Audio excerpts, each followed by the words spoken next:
నాయకులు కనీసం రోడ్డు మీదకి జోలు అట్టుకున్న మా మాకు చూసిన నాయకులు లేరు. ఇవాళ మేము రోడ్డు ఎక్కామంటే కారణం ఈ ప్రభుత్వం కదా. మాకు మాత్రం ఆకులు బాధలు లేవా?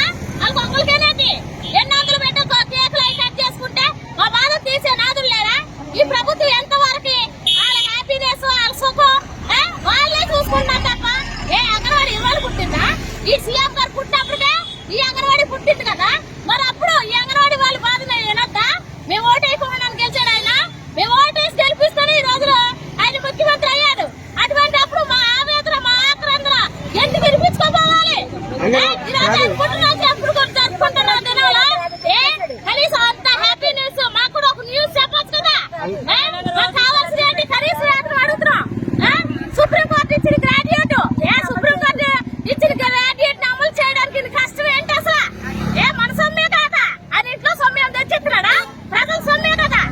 మేము ప్రజలు కదా. మేము ఓటే లేదా? మేము ఓటేస్తే ఆయన రాలేదా? ఎంతో వరకు కూడా ఆనందం ఆనందం ఎక్కడండి? ఇవాళ పండుగలు చేసుకోవడానికి రూపాయి లేదు.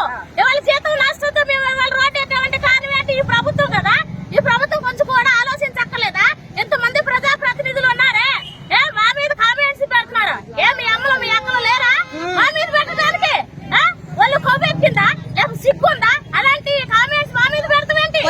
ఇవాళ ఆకలితో మేము ఆలబెట్టిస్తూ ఎంతో మంది ఈ రోజు ఎంతో మంది ప్రీస్కూల్ పిల్లలు ఇవాళ ఎలా కూర్చొని ఉండడానికి కాదు ఈ ప్రభుత్వం కదా. తాళాలు బట్టలు కొట్టారు. బట్టలు కొట్టి తాళాలని ఏమైనా ఒక ముద్ద పెట్టగలరు కదా. రేపు మున్సిపాలిటీ వాళ్ళు ఉద్యోగం వాళ్ళు కూడా సమ్మె చేస్తారంట. వచ్చి వాళ్ళు కూడా రోడ్లు చుట్టించుకోనండి. ప్రభుత్వంలో ఉన్న సచివాలయం సిబ్బంది